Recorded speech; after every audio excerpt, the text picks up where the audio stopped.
Now, it is with great honor that I introduce today's keynote speaker, Dr. Michael Burry. Michael is one of our own, an economics graduate of the class of 1993, and we are thrilled that he has come back to campus to speak today. He is joined by his wife, Auntie, and his sons, Michael and Nicholas, his brother-in-law, John, and sister-in-law, An Min. Michael was an exceptional undergraduate here at UCLA. As if a full course load as an econ major wasn't enough, he also managed to fulfill rigorous pre-med requirements. After leaving UCLA, he proceeded to earn his medical degree at Vanderbilt. But the draw of the investment world soon overcame his desire to practice medicine. By the time he founded Scion Capital in 2000, Michael had already earned a stellar reputation as an investor with extraordinary vision. Now, about a year and a half after the financial crisis hit in 2008, Queen Elizabeth of England visited the London School of Economics, and she asked the distinguished faculty there why nobody had predicted the financial crisis. She should have come to UCLA because Michael did. He used his vision to predict the collapse of America's financial and real estate markets. He foresaw the failure of companies such as AIG, Fannie Mae, Freddie Mac, Countrywide Financial, and Washington Mutual. You might recognize his story from his profile in Michael Lewis's 2010 best-selling book, The Big Short. Michael closed Scion Capital in 2008, and these days he funds startups and invests his own money. Michael will no doubt have some predictions for all of us in the audience today, and certainly some prescient words of advice for the class of 2012. I know we will all be inspired by his story and his vision. And now it gives me great pleasure to welcome the UCLA Economics Commencement Speaker for the class of 2012, Dr. Michael Burry.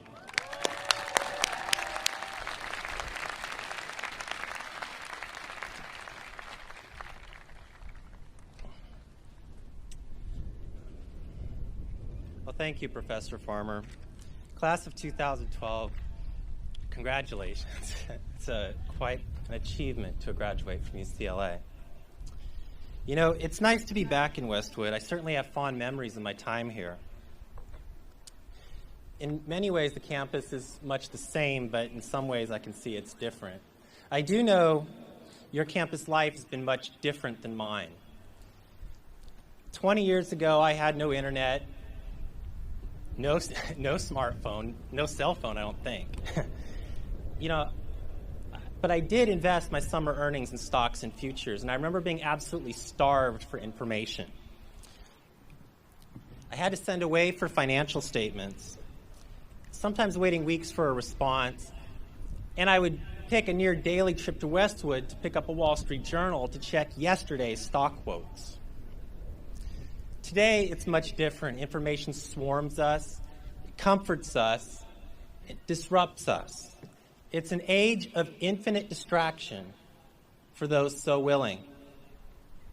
You are the generation that has had instant messaging, Facebook, Twitter, and Angry Birds nagging your fingertips at every moment. It's been arguably as addictive as any drug throughout history, and I do imagine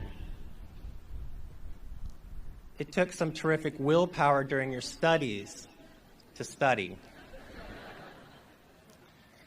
Of course, it's not lost on anyone that you started your term at UCLA in the midst of a global financial panic, the consequences of which are far from settled. The fault is not your own, but the future it leaves certainly is. As a result of what happened while you were growing up, you now face a future that will feature either another great recession during your 20s or during your 40s, a U.S. debt to GDP ratio exceeding 200%. And that's not me, that's the Congressional Budget Office. Me, I think they're ignoring reflexivity, and I think you face both.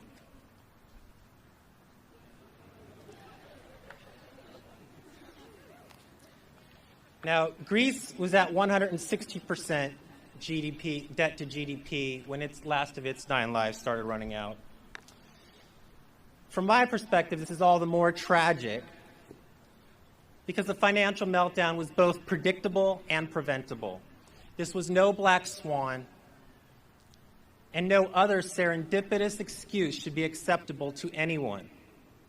Of late, Europe's convulsions are in the news. Even this should not be surprising. Back in 2006, when a bunch of us shorted Portugal, Italy, Greece, and Spain, we called them the pigs for a reason. I can explain it in one sentence. When the entitled elect themselves, the party accelerates, the brutal hangover is inevitable. Californians, and indeed all Americans, ought to take note. My career after UCLA arced in such a manner that I found myself right in the middle of the financial meltdown, profiting from it because I had predicted it. I had been a Chicken Little or a Cassandra. To some, especially in government, I'm one lucky SOB. In truth, I was just trying to figure it all out. From my earliest years, I found that life, for all its amazing possibilities, very often does not make sense, and at least as often is not fair. Today, it is absolutely not fair, the world you are being dealt. There are many ways to deal with an unfair world. One may tune out, drop out, run away. One may get angry, one may fight. One could do ultimately what I did, accept the world for what it is, work hard to exploit the opportunities it presents, and try to do so in as just a manner as possible. Now, there are two kinds of working hard. You can work hard, you can work smart, or you can work dumb. When I was in 6th grade, my dad dumped a pile of bricks in the backyard, and after school he had us me and my brothers move the bricks to the side yard. The next day he had us move them back to the backyard, the next day back to the side yard, and so forth. This continued for quite a while. I'm not sure what he intended by this, but I did learn that hard work, for hard work's sake alone, would not do. Later, in observing the tenure system so endemic to academic ventures, I would think to myself, hey, they're just moving a pile of bricks. In fact, I began to doubt traditional education. I committed myself to educating myself as opportunities arose. Still, as I graduated from UCLA, I headed to Vanderbilt Medical School. I had read Liar's Poker by Michael Lewis, and it nearly convinced me that even if I could become a great money manager, I shouldn't. Besides, medicine appeared just. My interest in medicine would fade, however, as I studied the economics and regulation of healthcare while in Chicago in 1994. The government payer would weigh far too heavily on that playing field, and I did not think it would be fair enough. So during medical school, I put up a website, some ideas on stocks and markets. As I graduated medical school in 1997, Microsoft, out of the blue, offered me $1 a word to write for the new MSN Money website. Being wordy and being in debt, naturally I said yes. So therefore, during my medicine internship, I wrote for Microsoft and ran my website. There were synergies between two of the three, and I had unknowingly found a back door to Wall Street. None of this was nearly as well planned as it seems in retrospect.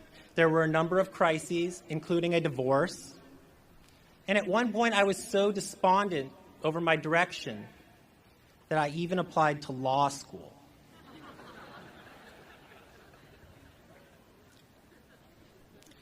Again and again, I figured as long as I kept asking questions, working so hard to answer questions, I would eventually find my way. As I turned 29, I ran out of reasons why I couldn't or shouldn't and left medicine to start an investment firm. At that point, the decision came very easily. As perhaps should be the case more often than not, I simply weighed the paths before me without considering the path on which I had been. At Scion Capital, my job 24/7 was to ask questions and seek answers. I mostly examined stocks and bonds as long investments.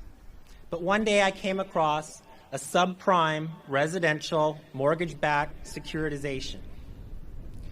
And I wondered if I could figure out any of that. Other questions soon followed. Why are home prices diverging up and away from the household income trend line? Answer, if it's not income, it's leverage. What exactly are the incentives of lenders that make mortgages only to sell them on through to Wall Street? Answer, volume at the expense of credit standards. When interest rates bottom, how far could lenders push mortgage terms in order to keep refinancings, home prices, and loan volumes rising? The answer to this question would put a ticking timer on the boom and a date on the crash. Back in 2005, other questions stood out. How much is consumer spending dependent on cash-out refinancings? What percentage of jobs are dependent on the assumption of rising home prices? Won't AIG have to start posting massive cash collateral for the first time if it were downgraded? Isn't it worrisome that Fannie Mae cannot find term sheets that describe perfect hedges against its massive mortgage portfolio? Are the rating agencies so conflicted that they could be this blind? In my letters to investors, I described a downturn that would be unprecedented, with no counterpart in the modern era. Wall Street's risk models would fall all at once, and every single CEO and every single politician would be disastrously wrong. I put my money where my mouth was. At its peak, I was short $8.4 billion worth of subprime mortgages and certain financial companies. The most we could lose was less than $100 million, thanks to credit derivatives. And at first, we did lose. It was a negative carry trade. Investors, business partners, and even employees questioned the strategy. Lawsuits were threatened, our distress was reported in the press, and Wall Street looked to squeeze our short. Besides all this, I had to stomach what I knew was coming: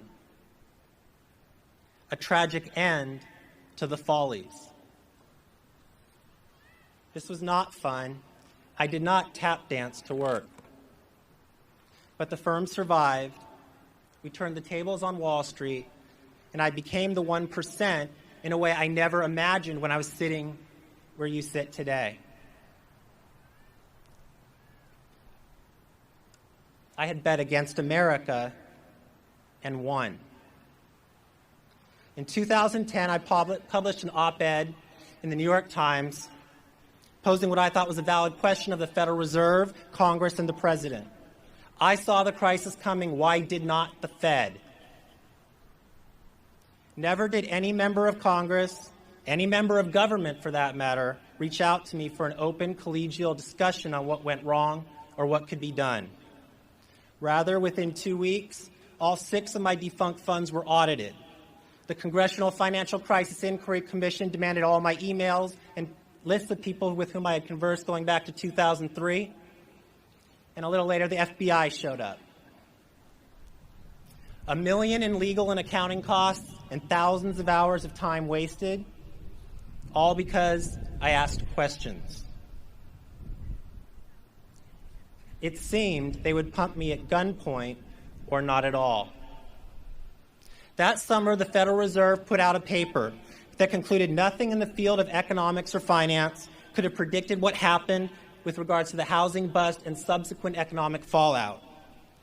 Ben Bernanke continues to backfill this logic, and I fear that history is being written wrong yet again. The ignorance is willful. As we move forward as a country, it is worth considering mainstream economics and finance in light of recent events. Our nation's economic policies are born of a synthesis of theories on how to deal with the Great Depression of the 1930s, yet seems unable to honestly examine the most recent one. Sadly, at the highest levels of economic thought in government, questions are not tolerated. It is as if we are dealing with the binary judgment of a fundamentalist religion. Finance theory and practice fare no better. The continuing crisis makes a mockery of the principles which have guided credit policy and risk management since the 1960s. As it turns out, information is not perfect. Volatility does not define risk. Markets are not efficient. The individual is adaptable. But the dark ages of finance allow no such light. Mainstream economists and finance practitioners, please check your premises. You have contradictions before you. Truthfully, I do not expect much to change. Practically speaking, history has demonstrated the ability of sovereign nations to justify themselves and to postpone the moment of crisis. This will be even more true for the United States as the largest economy by far with the strongest central bank. As a result, over the course of your lives, you will experience withering but stealthy attacks on your quality of life as government attempts to manage its faltering finances. You will see declines in the quality of health care, the quality of education, the quality of public safety, and the quality of our currency. Of course, this is a false prophecy. I am simply describing what is already happening. Class of 2012, by graduating today, you are taking a step, another step, on a path that is fairly well worn. A path that in and of itself defines little about your future. Many have started from where you start today and done great and wonderful things. But many, too, have lived lives of another sort. Whatever you see as the next obvious step, consider whether you are being true to yourself, your strengths, your weaknesses, your needs, before you take it. The next decade or so, before you have kids, before you get married, is the most flexible, most genius decade of your life. You ought consider stepping outside your paradigm for a fresh look now and again. If you are considering a career on Wall Street or in Washington, D.C., you should be aware of the social proof that operates there.